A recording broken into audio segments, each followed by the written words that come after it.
Hey guys, I wanted to do a another how-to video. I had so much fun with that last one I did.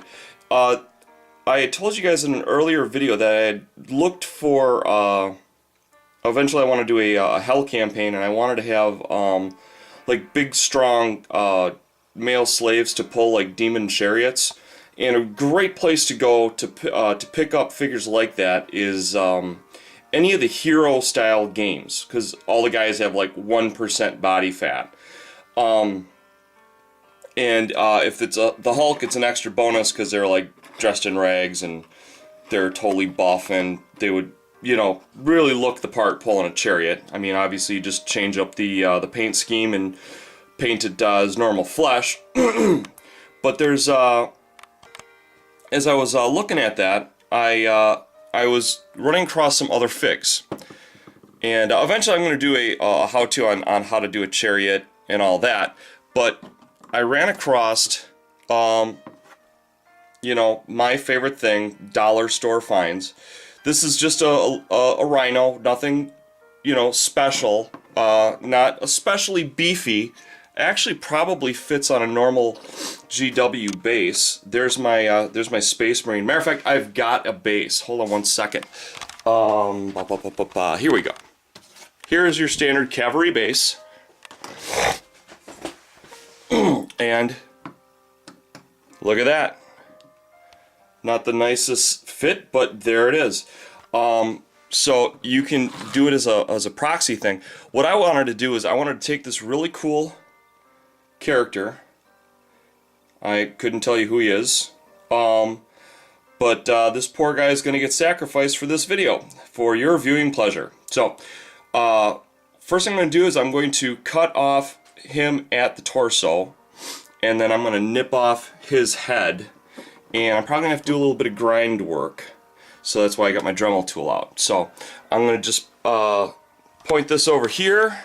I'm going to nip him off, and I'm going to nip his head off. Let me see if I can angle it up so you can kind of see what I'm doing. I have no idea if you can, but there it is. So here we go. We're going to nip him off. Now the main thing is don't get yourself cut. Oh, you know what? His hands actually come underneath. So that's going to be a little bit tricky. Let's start off with this guy then. Here we go. I want to keep the angle going into the torso, so and give myself a little bit of room for sculpting. So I'm going to take the neck down at a bit of an angle.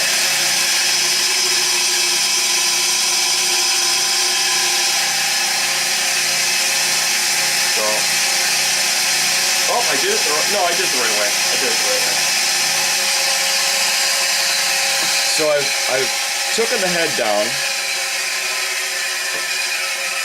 And I just so happened that I picked up this big massive razor blade to help me do cutting, and I'm going to try and do that with him. Now the main thing is keep your hands away from the sharp bits. So I kind of come in at an angle. I might have to do multiple cuts here, but I'm going to just press down. Probably going to notch my table. Oh, wow, is he strong. Let's see if I can pull this off a little bit here. I'm going to nip these legs off and that tail off. That tail is really cool. Sorry, this is turning into a bit of a mess here. Now that I'm in an easier position, I'm going to nip that tail off, and I'm going to nip those legs off. Then I can get it in torso.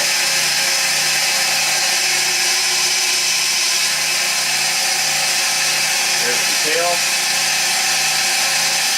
Main thing is I don't want to damage the arm.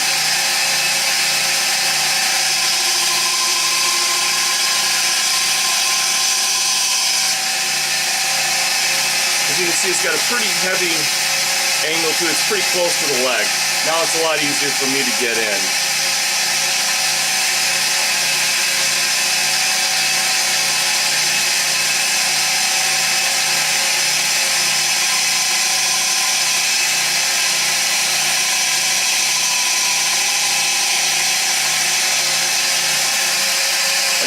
super, super, super, super careful if you do this.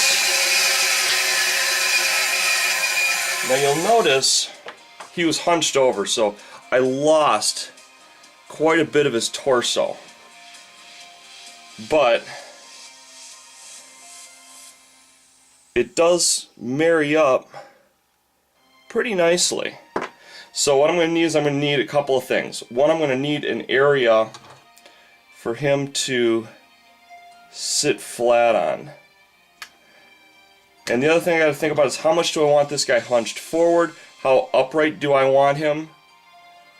You can see that the ears actually kind of prop the body up, and it actually, this would be a pretty easy green stuff here. Now you're saying, well, what about this big ugly flat area? Now there's a couple things you can do here. My favorite answer is path of least resistance.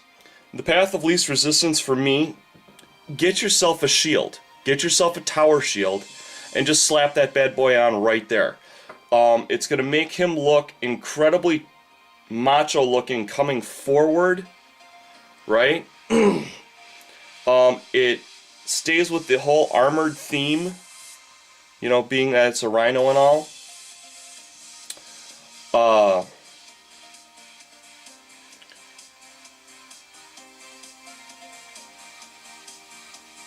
So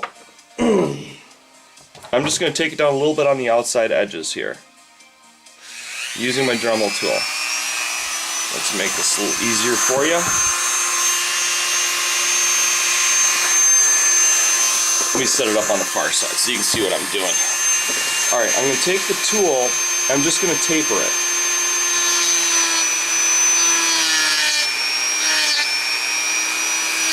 It's going to leave some ugly fuzz, that's fine, because that'll trim away with a razor. The main thing is I just want to take off that hard edge so it looks natural going in. Now let's clean that off. This is kind of a big tool for the job. Do I have a smaller razor handy? This is a little bit smaller. It's very dull though. Be super careful, as always, with a razor.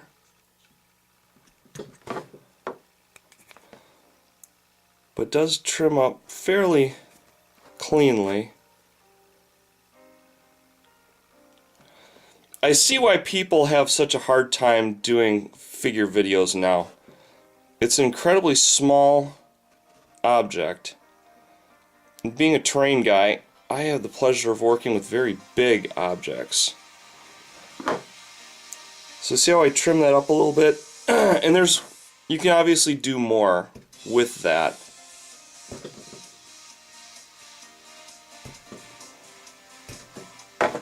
I'm not even going to hazard to say that this looks natural. Yeah, I'll see if I can help you out. The main thing is you want it... Now you can sand here too, or with this tool. It's a little bit rough for it, but if you got a gentle hand, you can kind of really lightly shape.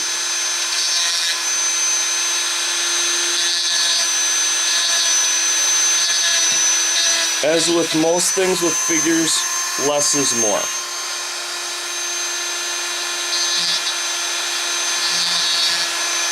Not that it's critical, I mean that's what green stuff's for.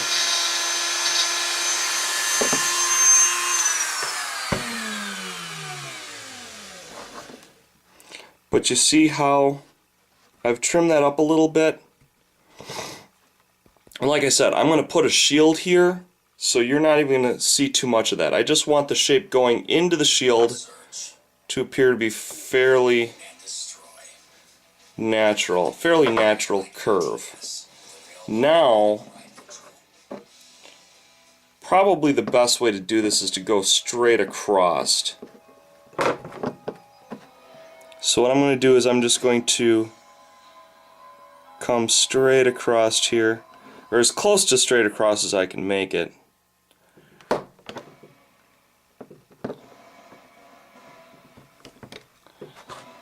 So now I've got this nice little shelf. See that little shelf I've got? What you want to do is you want to look at what is his cross section, what is that cross section, and try and make it as even as possible.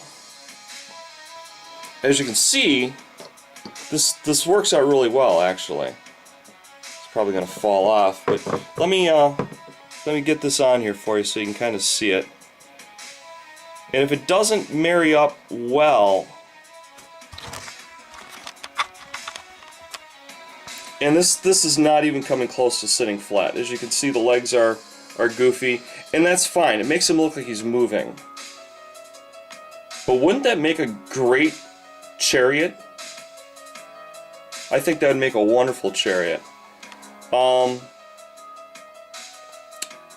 I'm not exactly sure the best way to glue these together. Seeing as it's plastic, super glue is probably the best way to go.